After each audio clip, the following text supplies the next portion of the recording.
शिवाय नमस्तुभ्यम। हर हर महादेव। माता धूमावती और माता पीताम्बरा के पावन चरणों में new jail Bhander road Datia Madhya Pradesh में गुरुजी पंडित पदई मिश्रा जी के द्वारा पार्थेश्वर शिव महाप्राण कथा शुरू हो गई है। ये 5 दिवसीय शिव महाप्राण कथा 10 अगस्त से 14 अगस्त तक चलने वाली है। कल कथा का आखिरी दिन रहेगा, समाप्ति दिवस रहेगा। ये कथा दोपहर में 1 बजे से 4 बजे तक रहेगी, जिसका आनंद आप आस्था चैनल यूट्यूब के माध्यम से प्राप्त कर रहे हैं। आज की कथा बहुत ही अधिक रोचक जानकारियों से भरपूर थी, जिसमें गुरुजी ने नंदी और सुयशा की जानकारी देते हुए कुछ नए मनोकामना पूर्ति उपाय बताए हैं। साथ ही गुरुजी ने एक ऐसा 7 दिनों का नियम बताया है, जिसे अगर 7 दिनों तक लगातार कर देते हैं तो आपके जीवन से सभी दुख तकलीफ कष्ट दूर होना तय है।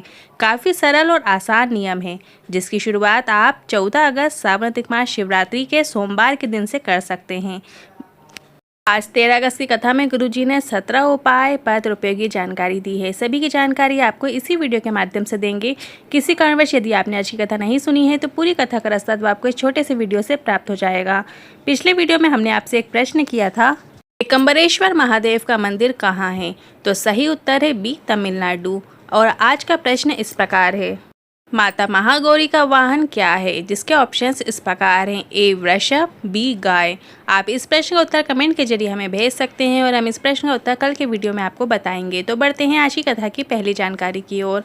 बहुत बड़े संशय में अगर आप उलझ जाते हैं तो आपको अपने किसी बुजुर्ग माता पिता की शरणागति में जाना चाहिए या किसी सद्गुरु के पास जाकर अपने मन की बात कहने का प्रयास करें।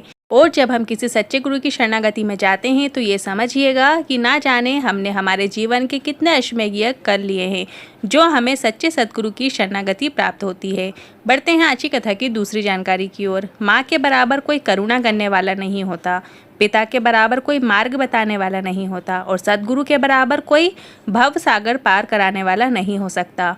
बढ़ते हैं आज की कथा की तीसरी जानकारी की ओर। गुरुजी ने कहा, कल एक महिला का प्रश्न आया था कि हम रजस्वला धर्म के चलते कहीं अच्छी जगह नहीं जा सकते, ना मंदिर जा सकते, ना किसी पूजा में जा सकते हैं, ना किसी धार्मिक अनुष्ठान में जा सकते हैं, तो ऐसे में क्या हम भगवान का नाम ले सकते हैं?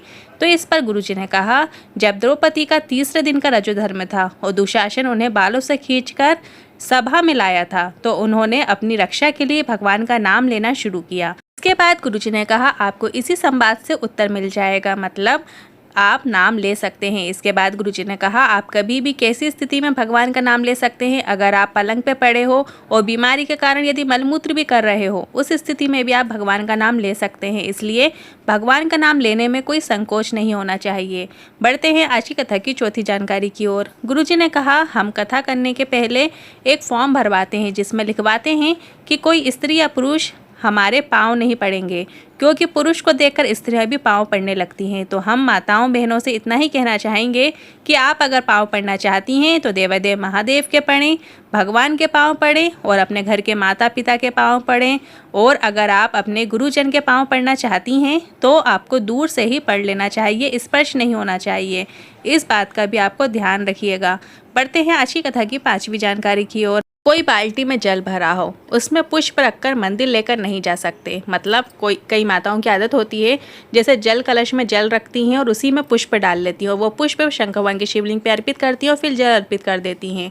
तो आपको ऐसे धुले हुए पुष्प को शिवलिंग पर अर्पित नहीं करना चाहिए, क्योंकि जब उस पुष्प में जल का स्पर्श हो जाता है तो इसका मतलब ये होता है कि वो पुष्प जो होता है वो जल नारायण को चढ़ गया है और चढ़े हुए पुष्प को महादेव को नहीं चढ़ा सकते। इसलिए भोलेनाथ पर बिना पुष्प को धोए ही अर्पित करना चाहिए। बढ़ते हैं आज की कथा की 6वीं जानकारी की ओर। रविवार के दिन तुलसी के पत्ते या दल नहीं तोड़ा जाता, और अगर आप रविवार के दिन तुलसी के पत्ते भगवान को अर्पित करना चाहते हैं तो आप तुलसी को क्यारे में जो गिरे हुए तुलसी के पत्ते होते हैं उनको आप शालिग्राम को अर्पित कर सकते हैं, अपने घर के लड्डू गोपाल को अर्पित कर सकते हैं। एक दिन पहले से आप तोड़ कर रख लीजिए, 1-2 दिन या और भी ज़्यादा पुराने जो सूख जाते हैं तुलसी के पत्ते वो भी अर्पित किए जा सकते हैं, पर रविवार के दिन तोड़कर अर्पित नहीं किए जा सकते। बढ़ते हैं आज की कथा की 7वीं जानकारी की ओर। बहू को ला रहे हो तो ये सोचकर मत लाना कि ये मेरे घर का पूरा कार्य करेगी, बल्कि ये सोच के लाना चाहिए कि जैसे घर में बेटी रहती है वैसे ही बहू माँ के साथ मिलकर उतना ही कार्य करेगी जितना बेटी करती है। ऐसा सोचते हुए बहू को लाना चाहिए। गुरुजी ने कहा उससे नौकरानी जैसे शब्दों का उपयोग नहीं करना चाहिए कि ये काम नहीं हुआ, कब तक हो जाएगा, इसे कर दो, उसे कर दो, बल्कि उससे सम्मान सूचक शब्दों से बातें करोगे तो वो तुम्हारे सम्मुख 24 घंटे नजर आएगी। बढ़ते हैं आज की कथा की 8वीं जानकारी की ओर। 16 अगस्त को सावन अधिक मास का अंतिम दिन है, मतलब सावन अधिक मास अमावस्या की विशेष तिथि है। इस दिन आपको प्रयास करना है कि एक कनेर का पुष्प शिवलिंग पर अर्पित करना है और इसके बाद 2 कलश से जल शिवलिंग पर अर्पित कर देना है।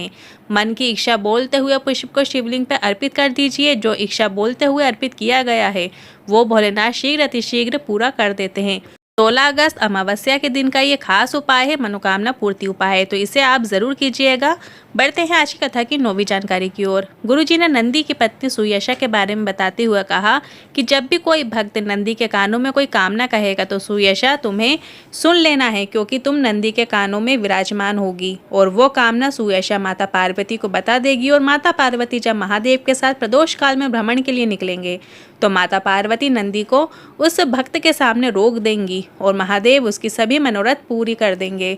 बढ़ते हैं आज की कथा की 10वीं जानकारी की ओर। नंदी के कानों में कहने का भी एक तरीका है।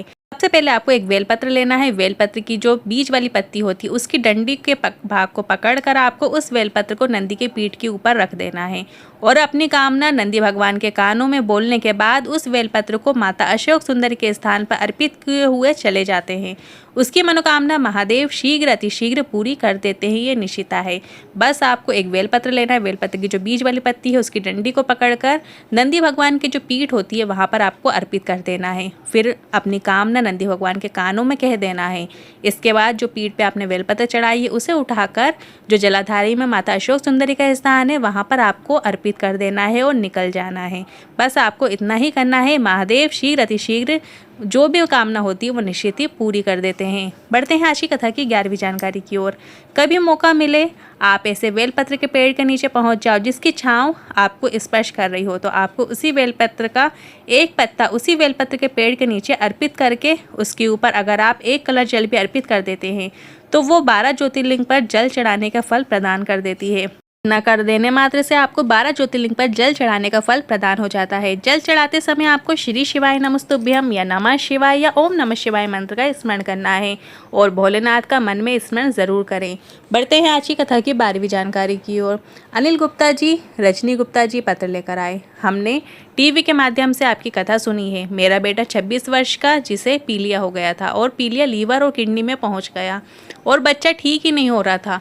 डॉक्टर को दिखाया, आराम नहीं लगा। बड़े बड़े हॉस्पिटल में दिखाया पर आराम नहीं मिला और बेटा कोमा में चला गया। इसके बाद 7 दिन बाद निकल गए और वो कोमा से बाहर ही नहीं आया और 11 डॉक्टर की टीम ने कहा अब बस 1 घंटा बचा है क्योंकि अब इसके प्राण निकलने वाले हैं। मैंने टीवी में आपकी कथा सुनी थी। मैं भी बाबा के पास जाकर अड़ गई और बोला अगर मेरा 26 वर्ष का बेटा ठीक नहीं हुआ तो ज़िंदगी भर तुम्हारा मुंह नहीं देखूंगी। और शिवलिंग पर चढ़े जल को प्राप्त करके कपड़े में लगाकर अपने बेटे को लगाना शुरू किया और डॉक्टर ने कहा आप लोग परिवार वालों को बुला लो क्योंकि इसकी अंतिम सांसें चल रही हैं। इसके बाद थोड़ी देर बाद डॉक्टर ने कहा अब उसे वेंटिलेटर से नीचे उतार रहे हैं क्योंकि उसकी सांसें वापस आ गई हैं और उसके शरीर के अंगों ने कार्य करना शुरू कर दिया है। मेरा बेटा पूरी तरह से स्वस्थ हो चुका है। उसी का आभार व्यक्त करने कथा पंडाल में आए हैं। बढ़ते हैं आज की कथा की 13वीं जानकारी की ओर। रमा रावत शिवपुरी से पत्र लेकर आई।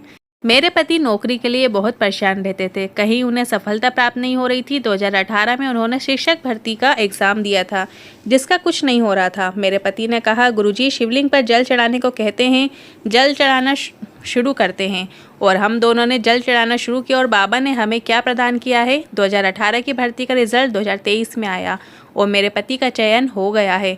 उसी का आभार व्यक्त करने कथा पंडाल में आई हूँ। बढ़ते हैं आज की कथा की 14वीं जानकारी की ओर। पंचांग के अनुसार सावन अधिक मास की चतुर्दशी मतलब शिवरात्रि तिथि की शुरुआत 14 अगस्त को सुबह 10:26 से होगी, जो कि अगले दिन 15 अगस्त को दोपहर में 12:43 तक रहने वाली है। पर जैसा सभी को पता है शिवरात्रि में रात्रि के समय शिव पूजन का महत्व होता है, तो ऐसे में सावन शिवरात्रि 14 अगस्त को मनाई जाएगी। बढ़ते हैं आज की कथा की 15वीं जानकारी की ओर। आज चौथे दिन की कथा में गुरुजी ने 7 दिनों में मनोकामना पूर्ति वाला एक बिल्कुल नया उपाय बताया है जिसकी शुरुआत आप किसी भी सोमवार से कर सकते हैं। सुबह उठो, भगवान का नाम लो, स्नान करो, पूजन करो, बाबा के मंदिर में जाकर 1 लोटा जल चढ़ाओ। इसके बाद घर आओ, भोजन करो। भोजन करने से पहले थोड़ी सी अग्नि, जो भी अग्नि आपके पास है, आपके पास गैस चूल्हा है, जो भी अग्नि आपके पास है, जो थाली में भोजन है उसमें से थोड़ा सा अग्नि को दीजिए। 1 रोटी गौ माता के लिए निकालिए।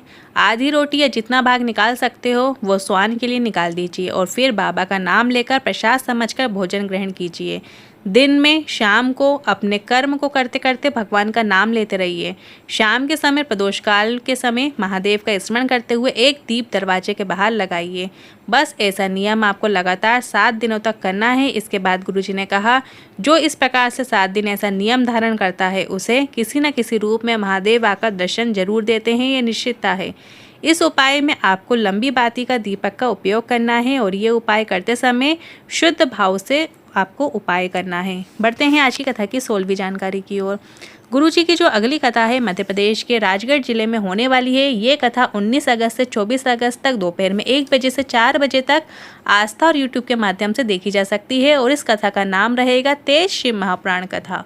बढ़ते हैं आज की कथा की 17वीं जानकारी की ओर। अगर आप गुरुजी की लगातार कथा सुनते आ रहे हैं तो आपने पिछले महीने ही सुना होगा, गुरुजी ने स्वयं कहा था कि इस बार 2 शिवरात्रि आएगी तो इस बार 2 बार ऑनलाइन पूजन और अभिषेक करवाएंगे, क्योंकि कुछ लोग कह रहे हैं कि ऐसा गुरुजी ने नहीं कहा था। पर गुरुजी ने पिछले महीने की शिवरात्रि के ऑनलाइन अभिषेक की जानकारी देते समय यह बात कही थी। अब गुरुजी की व्यवस्था और शेड्यूल के चलते 14 अगस्त के सावन मास शिवरात्रि में ऑनलाइन पूजन और अभिषेक गुरुजी नहीं करवा रहे हैं।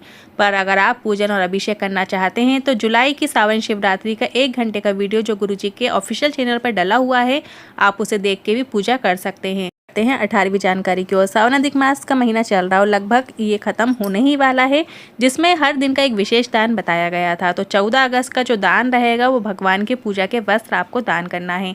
आप किसी ब्राह्मण जन को भी दान कर सकते हैं। आज के इन उपायों से लेकर वीडियो से लेकर मन में कोई सवाल है, क्वेश्चन है तो आप कमेंट बॉक्स के जरिए पूछ सकते हैं। वीडियो थोड़ा भी उपयोगी लगा हो तो वीडियो को लाइक करके कमेंट बॉक्स में हर हर महादेव जरूर टाइप कीजिएगा।